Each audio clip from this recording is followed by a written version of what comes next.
We all have that friend who wakes up early to go get everyone McDonald's breakfast, while the rest of us sleep in. This is your sign to thank them. And if you're that friend, this is us saying thank you. Just a friendly reminder that right now, get any size iced coffee before 11 a.m. for just 99 cents. And a satisfying sausage McMuffin with egg is just $2.79. Price and participation may vary. Cannot be combined with any other offer or combo meal. Ba-da-ba-ba-ba.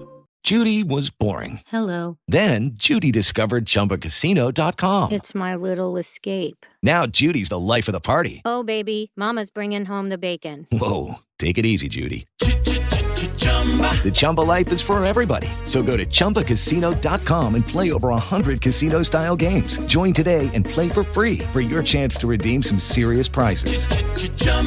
ChumbaCasino.com. No purchase necessary. Void where prohibited by law. 18 plus terms and conditions apply. See website for details. Well, Terry and Pat and April and Slugger Dunn have been rescued from the waters of the bay along the China coast. This rescue was largely due to the persistence of Connie, a word-twisting Chinese boy. He and his giant pal, Big Stoop, were on their way to Yankuck, where they expected to meet Terry and the others. When Connie saw the fire sweeping Saint-Jacques Island, he figured his friends might be in trouble. And so they were. And so it happened that they were picked up more dead than alive from the water. Well, in today's transcribed Terry Tale, we'll find out some new things. Terry and the Pirates is brought to you by the makers of Libby's 100 Famous Foods. These days, everybody's asking himself, what can I do to help win the war?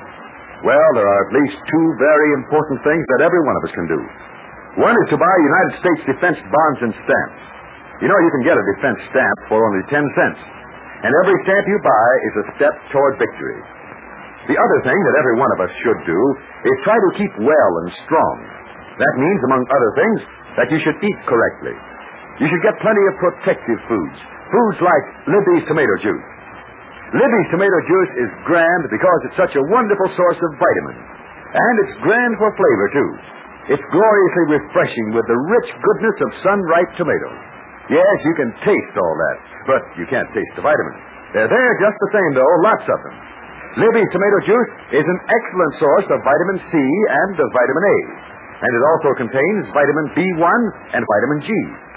And Libby packs many other delicious foods that have a whole lot to contribute. Food authorities say we should eat fruits daily. Libby brings you peaches, pears, fruit cocktail, plums, lots of marvelous tasting fruit. And meats, too, and vegetables. Your mother can be sure of getting extra good things to eat whenever she buys a food that's labeled Libby's. And now, Terry and the Pirates. Terry, Slugger Dunn, and April Kane have recovered enough to sit out on the deck of the ship and enjoy the sunshine. And there they are now, 1, 2, 3, Terry, Slugger, April, each covered with a heavy blanket, watching the ship nose its way into the port of Yankuck.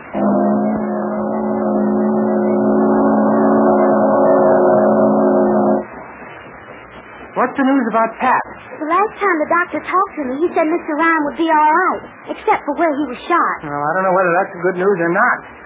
I wish he'd come out here on deck and join us. Well, we'll be ready to dock pretty soon, then he'll have to come out. How do you feel, Slugger? Well, Terry, I don't feel any too easy. Sitting here between you two people. I feel kind of like I don't belong. Oh, don't be that way, Slugger. Well, I don't. Of course, it's good to be alive, but just the same, I'm still a mug. Well, I don't think so. I think you're cute. What do you mean, cute? Well, I do. I think you're cute. What April's trying to say, Slugger, is that she thinks that you're... Yeah, I know. Cute. No, look. Maybe you've done some bad things in your time, Slugger, but you showed that you were the right kind of a fella after all. Oh, I'm a no-good guy. You don't have to tell me. Well, I can't forget you wouldn't leave that awful island because of me. I can't forget that. Oh, shucks, that ain't nothing.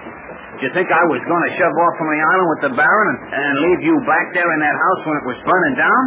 What do you think I am, Mr. Monster or something? We think you're all right. We hope you'll stick with us and not get tangled up with Baron to Plexus anymore. Say, I wonder what happened to the Baron. He certainly didn't have anything to say after that motorboat started to sink. Maybe he was afraid if he opened his mouth, he'd get water in it. On my fist. Well, one answer's as good as another. The point is, what's happened to him? Maybe he sunk. I don't think his conscience was that heavy. Slugger. Huh? Are you sure you didn't tap him over the head when he was out in the water just for good luck? So help me, Terry. I never laid a hand on him. Well, I wouldn't hit a guy when he was in the water. There's no sense in socking a fella. Of course, I might have kicked him a couple of times. Why, Slugger. Well, anyway, he isn't with us now. And somehow, well, I don't think that he's in Davy Jones's locker. No, he wouldn't go down there unless there was gold in it. So how does it happen that all of a sudden you don't like the Baron? Well, it didn't happen all of a sudden. It grew on me slowly, like a wart. Oh, warts don't grow on people slowly. They're either there or they're not. Well, you get the idea, Miss April.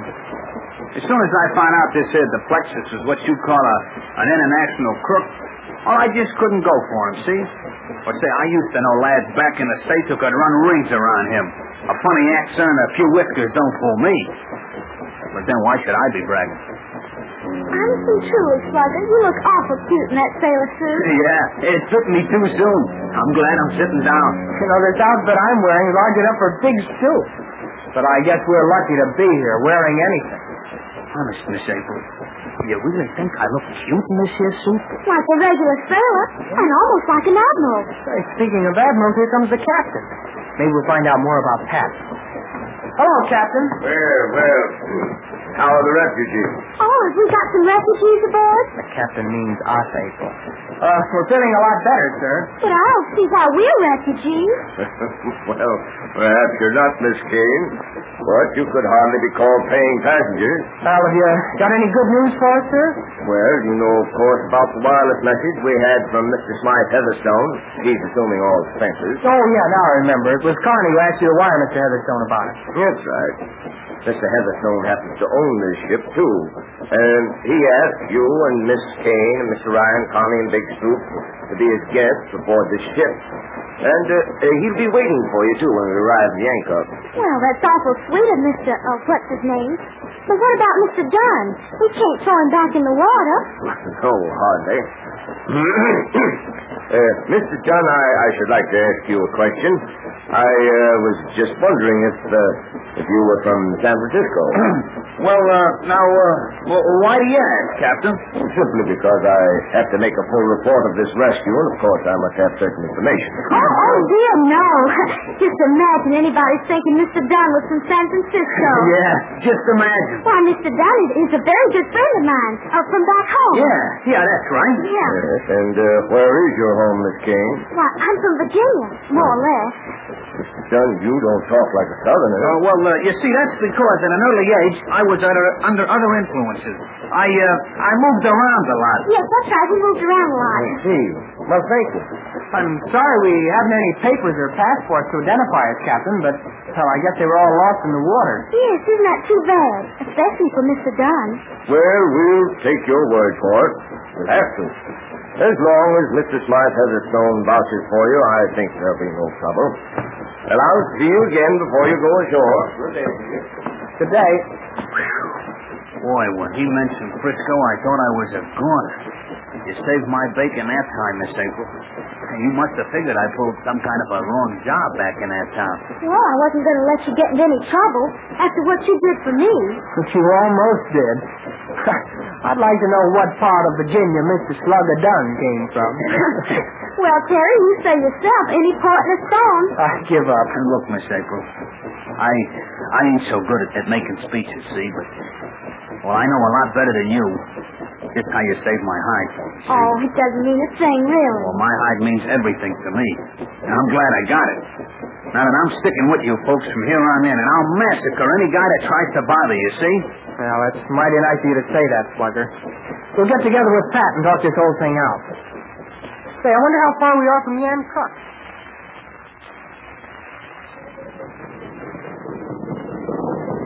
All right, stand by for this line. We're in, April. Hey, come on over here to the rail. All right. John Tuck. And there's the gangplank. No, there's the gangplank, and this is Yang Cuck. Oh, that man down there with a pipe in his mouth, that's Mr. Smiley Heatherstone. Oh, for goodness sake, where? I'm dying to meet him. Here he is talking to the captain. Now he's coming up the gangplank. He's coming aboard. Come on, let's go down the lower deck and meet him.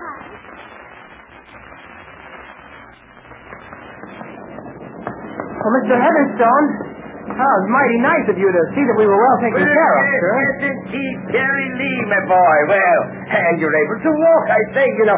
I was indeed alarmed for your safety and the safety of Mr. Ryan.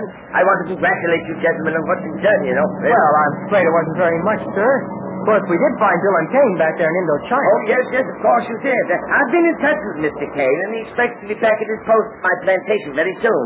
This is April Kane, sir. This is Dylan's sister. Oh, and how do you do, young lady? Most charming. I'm hoping that you and Terry will honor me by being my guest for a while. Well, I'd be mighty pleased, Mr. Smythe Heatherstone. Oh, well, then it's all settled, yes, indeed. Now, if there's anything you want at all, don't hesitate to ask me. Terry, you and Mr. Ryan have done exceptional work in Indochina, and I'm most grateful, really, I am. What are we going to do about Pat Ryan, sir? Well, I've arranged with the captain to have him taken to the hotel in Yankuk, and in that way he will have plenty of attention and rest, you see. And I've also engaged additional rooms, and I'm sure you'll all be quite comfortable. Well, we've got quite a crowd, sir. Yes, quite a crowd, including Mr. Dunn. Yeah, we've got Connie and Big Stoop to look after, too, you know. Well, I'm sure that there'll be accommodations for everyone, you see. Well, it's a bit embarrassing, but I own the hotel, and I had no trouble at all making arrangements, you see. Dear me, it seems that you own almost everything around here, Mr. Smythe Heatherstone. Well, I'd hardly say that, young lady. Aside from a few plantations in Indochina and a few ships and a couple of hotels, well, really, I haven't very much to... Well, so here you are. I almost thought you'd give me the slip. Who is this guy? Is he bothering you? Look, bud, I'm going... no, Mr. Dunn. This is Mr. Smythe Heatherstone. Well, how do you do that? Oh, well, that's different. How are you, Mr. Well, what's on the program? I'm itching to get my feet on terra firma. We're all going to the hotel, Mr. Dunn. Yes, everything has been arranged, you see. So, why don't you three just go ahead and I'll join the captain and we'll look after Mr. Ryan, huh? All right, we'll run along. But be sure you bring Connie and Big Stoop with you, too. Of course. They're probably out in the cabin with Mr. Ryan right now.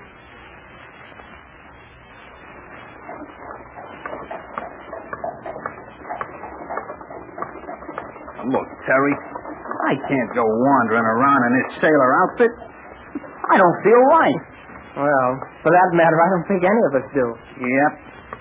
I gotta get my hands on some dough and have a local tailor take me for a flashy frock. Well, Mr. Smythe Heatherstone has fixed everything so far. Maybe he can wrangle some decent duds for us. So, after we get settled at the hotel, what's there? That car going by. What about it? That woman in the back seat. Oh, didn't you see her? She's gone now.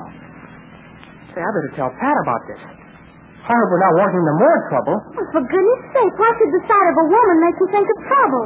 Because I'm not sure, but I bet that woman was the dragon lady. Well, Terry Lee was not sure, but I can tell you positively that was the Dragon Lady. Not only that, but our friends are going to stumble into one of the most amazing adventures they've ever had. And it starts tomorrow. I'll explain more about it in just a moment. When you ask your mother to get Libby's tomato juice, why don't you make this suggestion? Why don't you ask her to keep a can or two in the refrigerator all the time? Then you can just dip in whenever you feel like it, and you'll feel like it plenty often. It's so marvelously good. Libby's tomato juice is a wonderful between-meal drink because it doesn't take away your appetite for regular meals. You'll like Libby's tomato juice. You'll like all of Libby's food. Well, Terry, Pat, April, Connie, Big Stoop, and Slugger Dunn will be installed in their rooms in the Yankuk Hotel by this time tomorrow. Yes, and by this time in tomorrow's transcribed adventure, Terry is going to encounter the Dragon Lady under circumstances packed with surprise. So get in on the start of this new adventure tomorrow, sure. We all have that friend who wakes up early to go get everyone McDonald's breakfast, while the rest of us sleep in. This is your sign to thank them. And if you're that friend, this is us saying thank you. Just a friendly reminder that right now, get any size iced coffee before 11 a.m. for just 99 cents. And a satisfying sausage McMuffin with egg is just $2.79. Price and participation may vary. Cannot be combined with any other offer or combo meal. Ba-da-ba-ba-ba. Okay, round two. Name something that's not boring. A laundry? Ooh, a book club. Computer solitaire, huh? Ah, sorry, we were looking for Chumba Casino. That's right, ChumbaCasino.com has over 100 casino-style games. Join today and play for free for your chance to redeem some serious prizes. ChumbaCasino.com. No purchase necessary. Void where prohibited by law. 18+ terms and conditions apply. See website for details.